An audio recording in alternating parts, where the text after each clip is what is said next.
Türkmenistan koronavirusyň ýaýramagy bilen baglanşykly çäklendirmelerini güýçlendirýär. Ýarym resmi türkmen neşirlerine görä ýurda girmek gadagançylygy uzaldylypdyr we bilim edaralaryndaky okuw prosesi gysgaldylan görnüşde amalaşyrlar. Şol birakdyň özünde ýurtda koronavirusyň ýokdugyny öňe sürýän türkmen häkimetleri muny bütün dünýä saglyk guramasynyň garaşsyz laboratoriýalarynda syna geçirmek arkaly tasdiklatmagy gyssanmaýarlar. Bütün dünýä saglyk guramasynyň Ýewropa boýunça regional direktory Hans Kluge Türkmenistanyň heniz koronavirus synaglaryny bütün dünýä saglyk guramasynyň daşary ýurtlardaky barlyk hanalaryna iýermek üçin anyk çäre görmänligini aýtdy. 7-nji ýanwarda bütün dünýä saglyk guramasynyň resmiýeti Kluge şol COVID-19 baradaky ilkinji virtual briefinginde jurnalistleriň soraglaryna jogap berip, guramanyň initsiatiwasy boýunça Türkmenistanyň prezidenti şeýle hem ýurduň saglygy saklaýyş we daşary işler ministrleri bilen guralan gepleşikleri we Türkmenistanda bilelikde test geçirilip nuskalary bütün dünýä saglyk guramasyna daşary ýurtlardaky laboratoriýalaryna iýermek barada teklip edenligini gurrun berdi. Unfortunate that we don't have seen any concrete follow-up so far. Hawa şugun gynansak da anyk çäreleri görmänligimizi aýdyp bilerin. Türkmenistanyň hökümeti bilen şol sanda ýurtdaky wekilçiligimiz arkaly hasasan gepleşiklerimizi dowam etdirjegimize size ynandyrmak isleýärin diýip Hans Kluge aýtdy. COVID-19 alamatlary bilen keseliň ilad arasynda ýaýwanlanmagyna we ýurtda ölüm derejesiniň ýokurlanmagyna garamazdan Türkmenistanyň ýolbaşçylary ýurtda ölüm howply virusyň ýokdugyny öňe sürmegini dowam etdirýärler. Bütün dünýä saglyk guramasynyň Ýewropa boýunça regional bölüminiň başlygy Hans Kluge 7-nji ýanwarda geçirilen briefingde Türkmenistana koronavirus synaglaryny garaşsyz barlyklar üçin daşary ýurt laboratoriýalaryna iýermegini ýene bir gezek maslahat berdi.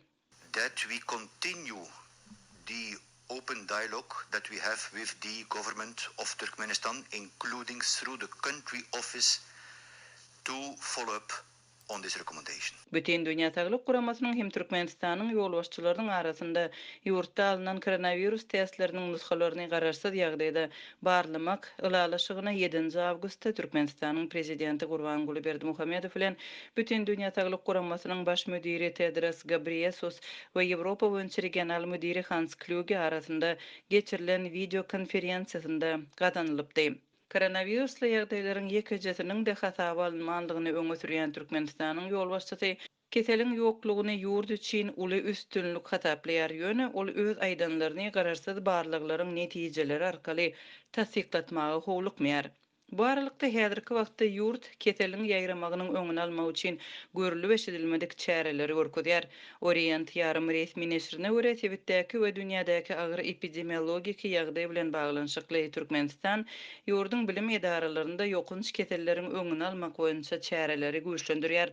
Habarda Türkmenistanyň bilim edaralarynda okuw işini guramagyň wagtlaýyn tertibini kadalaşdyrýan resmi nama salgylanyp, bilim edaralaryň şertlerine laýyklykda bir smenadan 2 smena, zerur bolsa 3 smena okuw tertibine geçiljek aýdylýar. Köp sanly okuwçyly mekteplerde tapaklary bölmek, partalaryň arasynda aralyk açyp her bir okuwçy üçin 5 kvadrat metr giňişligi öpçün etmek maksady bilen aralary 2 metr açmak gözüňde tutulýar. Tapaklaryň dowamlylygy hem gysgaldylýar. Orta mekteplerde tapaklaryň dowamlylygy adatdakysyndan 10 minut azalar. Orta hünärmenlik we ýokary okuw jaýlarynda tapaklaryň dowamlylygy 80 minutdan 40 minuta çenli gysgaldylar. Hareketmelerin wagty uzaldylar. Mundan başga da okuw jaýlarynda birnäçe girilgäniň bolmagy hareketme wagtynda okuwçylaryň we mugallimleriň okuw jaýyndan çykmazlygy, okuw prosesi bilen baglanşykly bolmadyk hereketleriň hemmetiniň çäklendirilmegi, okuwçylaryň enatalarynyň okuw jaýlaryna goý berilmezligi talap edilýär diýip neşir ýazýar. Mundan başga da Türkmenistan ýurda barmak gadagançylygynyň möhletini hem uzalýar.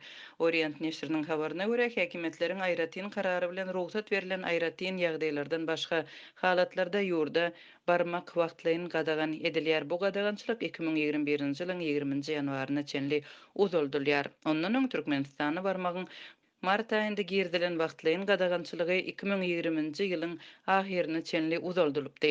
Türkmenistan ýurduň içindäki hereketlere, üýüşmelöňlere, bazarlaryň işine çäklendirmeleri şeýle-de ähli ýerlerde maskalary giymek we fiziki aralygy saklamak talaplaryny bütün dünýä saglyk guramasynyň Ýewropa boýunça edaratynyň koronavirus baradaky missiýasynyň eden saparyndan soň Eýýul aýynda girdipdi. Şol saparyň dowamında missiýanyň bilermenleri Türkmenistana ýurtda koronavirus barýaly hereket etmegi maslahat berdi.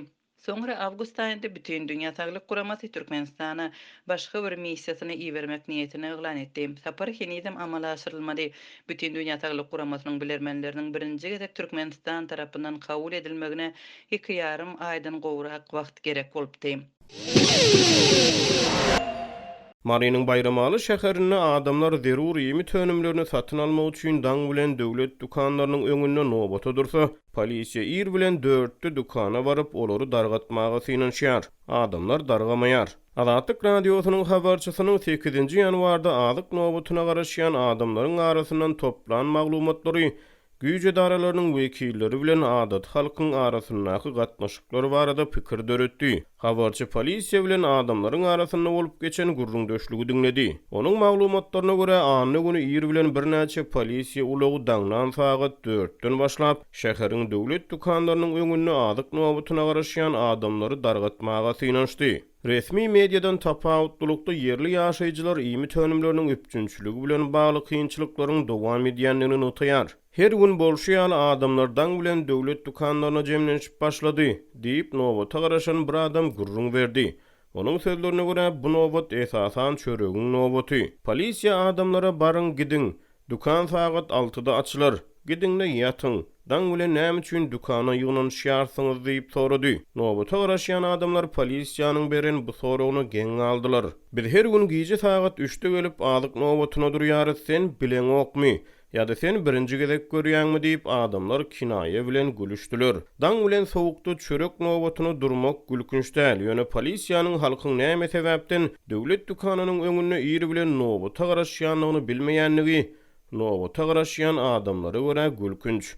Sen işläp ýadan soň diýip nobata garaşýan bir adam polisiýa işgärine ýene kinaýe bilen ýüzlendi. In gowsy sen gitde diňjiň al. Biz bu dukany öwrenşdik, sen arkaýyn bol. Bizi alady etme diýip ol polisiýanyň ofiserini ýene kinaýalaýdy. Ýene bir ýaşaýjy özleriniň dukanyň öňüne garaşmaga döw talapdygyny tutanýarlylyk bilen aýtdy. Gyş güni daň sowugyny dukanyň öňünde çöregiň nobatyna garaşýan adamlaryň edýän gülküsi polisiýa işgärini oýlandyrdy. Bar bir çörekden başga zat berilmez o adamlar biderek durtuňyz diýip polisiýa işgäri ýygnananlara ýüzlendi. Ýöne adamlar özleriniň diňe çörek satyn almaga razydygyny aýtdylar. Biz dukana çörek üçin nobata durýarys. Çörek berseler hem bolýar. Inni beýleki zatlardan tamany üzdük diýip nobata garaşýan ýene bir adam azyk kynçylygyna üns çekdi. Habarçynyň maglumatlaryna görä dukan sagat 6:20-de açyldy. Her adama 2 çörek 1 manat 50 tengeden satyldy. Soňky ýyllarda Türkmenistanyň döwlet dukanlarynyň öňüne ýygy-ýygydan azyk karitlaryny satyn almak üçin uly nobatlaryň döreýänligi barada habarlar gowuşýar. Adamlaryň nobata durmagynyň sebäbi azatlygyň habarçylaryna görä satyp çykarylýan ýemi tönümleri onuň nobatyna garaşýan adamlaryň hemmesine hemişe ýetmeýär. Olar birde satyn alsalar, birde satyn alyp bilmeýärler.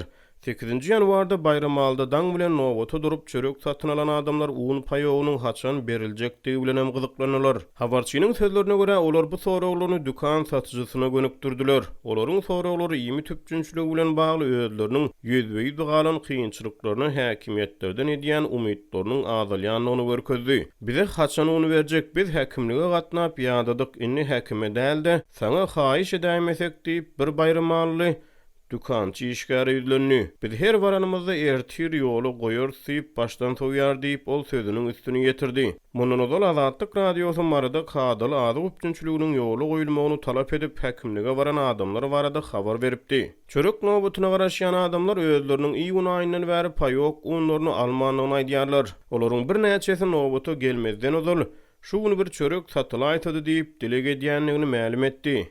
Dukan satyjysy un üpjünçiliginiň özüne bagly däldigini, onuň diňe ýokardan çözülýändigini aýdyp ýygnananlary ynandyrdy. Senden gatwöremde okşy çörek satmagyňy bir bes etme diýip her adam 2 sany çörek alyp öýlerine gaýtdylar diýip bir ýaşaýjy Azatlygyň habarçysyna gurrun berdi. Bu aralykda azyk üpjünçiligi bilen bagly kynçylyklar paýtawtda da dowam edýär. Aşgabatly habarçynyň maglumatlaryna görä 8-nji ýanwarda 32 belgili dukanyň öňüne towuk ýumurtlagyny satyn almak üçin garaşýan adamlaryň uly satyşynyň nobaty emele geldi. Ol dukan satyjysynyň nobatlary dargatmaga synanşýanlygyny, ýöne adamlaryň erjerlik bilen nobata garaşýanlygyny aýtdy. Şeýle-de habarçy dukanyna her adama 2den towuk buğdunyň satyby çykarylanyny aýtdy.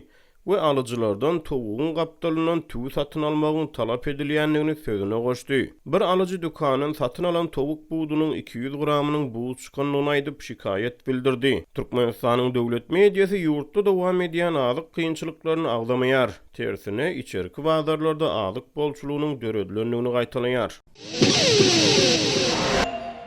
Farapda elektrik energiýasynyň üpjünçiligi kadaly ýola goýulmaýar. Ýyladyş ulgamlaryna bar bolan problemalar dowam edýär. Yerli häkimetler dilden görkezme esasyna büdjet işgärlerinden 200 manatdan pul ýygnap, bu nowsanlyklary olaryň hasabyna düzeltmäge synanşýar. Bularyň jikme-jikligi barada Azatlyk radiosynyň habarçysy 8-nji ýanwarda habar berdi. Onuň maglumatlaryna görä 27-nji dekabrdan bäri Farapda her gün tok kesilýär. Etrap merkezinde we obalarda elektrik energiýasynyň üpjünçiligi ýerden sagat 10-dan öýlen sagat 4-e çenli kesilýär. Yerli resmiler elektrik energiýasynyň awatlyş işleri üçin kesilýänligini aýdýarlar. Habarçy bilen anonim şertde gurrundaş bolan bir näçe yerli hünärmen etrawyň çägine ýerleşýän transformatorlara agram düşýänligini aýdýar. Yerli ýaşaýjylar kadasyz elektrik üpjünçiligi bilen bir hatarda etrapda gaz basyşynyň hem pesdigini aýdýarlar. Olar jaýlaryny ýylatmak üçin elektrik bilen işleýän ýyladyş enjamlarynyň tok peşlerden peýdalanýanlyklaryny aýdýarlar. Türkmenistanyň owa we şäher ýerlerine ýyladyş maksatlary üçin tabii gazdan peýdalanylýar. Elektrik energiýasy boýunça hünärmen habarçy bilen gurrundaşlykda ýaşaýyş jaýlaryna ulanylýan elektrikli ýyladyş enjamlarynyň adyndan 220 volt elektrik toguny talap edýänligini aýdýar. Ýöne Farapda ähli ýerlerine diýen ýaly öýlere 170 volt elektrik tog berilýär diýip bir Faraply Azatlygyň habarçysyna gurrun berdi. Tok yetmezçiligi raýatlary elektrik energiýasynyň kuwwatyny güýçlendiriji enjamlardan peýdalanmagy ýetirýär. Adamlar togyň kuwwatyny güýçlendirýän ýasama enjamlary ulanmaly bolýarlar. Häzir bir hojalyk üçin niýetlenen tok köpeldici ýasama enjamyň bahasy 4000 manat. Bu enjam tas ähli hojalyklarda bar diýip bir Farapyň ýaşaýjysy gurrun berdi. Ýöne soňky 10 günden gowrak wagt bäri etrapda elektrik üpjünçiliginiň günüň dowamyna ýyzygiderli kesilmegi yerli ýaşaýjylary kyn güne goýýar. Habarçynyň sözlerine görä yerli resmiler elektrik we ýyladyş ulgamlaryna nowsanlyklary büdjet işgärleriniň hasabyna düzeltmäge çalışýar. Resmiler bu näsalyklary her bir büdjet işgärininden 200 manatdan pul ýygnap düzeltmegi planlaşdyrýar diýip bir büdjet işgäri Azatlygyň habarçysyna gurrun berdi. 7-nji ýanwarda büdjeti degişli edara kärhanalaryň ýol başçylary müdirler garamagyna her bir işgärden 200 manatdan pul ýygnady diýip Farapda raýat maglumatynyň üstüne getirdi. Onun sözlerine görä pul ýygnalan edara kärhanalaryň hataryna mektepler, çağlar, baglary, keselhanalar, dermanhanalar bar. Häkimligiň işgärlerinden hem ýygnadylar. Ähli edaralar pul berdi diýip Farapda ýaşaýjy aýtdy. Bu ýygnalan puluň hökmany talap edilenligini, onuň elektrik energiýasynyň üpjünçiligine bar bolan problemalary gönükdirilýekdiginiň aýdylanlygyny sözüne goşdy. Beýleki bir büdjet işgäri edara kärhanalardan ýygnalan pullaryň ýyladyş we tog üpjünçiligine bar bolan problemalary gönükdirilýekdiginiň aýdylanlygyny tasdiklady. Ýöne ol ýygnalan pullaryň belli bir böleginiň ýol başçylaryň öz aralaryny paýlaşjakdygyny çaklady. Bu pullaryň bir böleginiň Farapyň köp gatly ýaşaýyş jaýlaryna we mekteplerdäki ýyladyş gadanlaryny çalışmagy,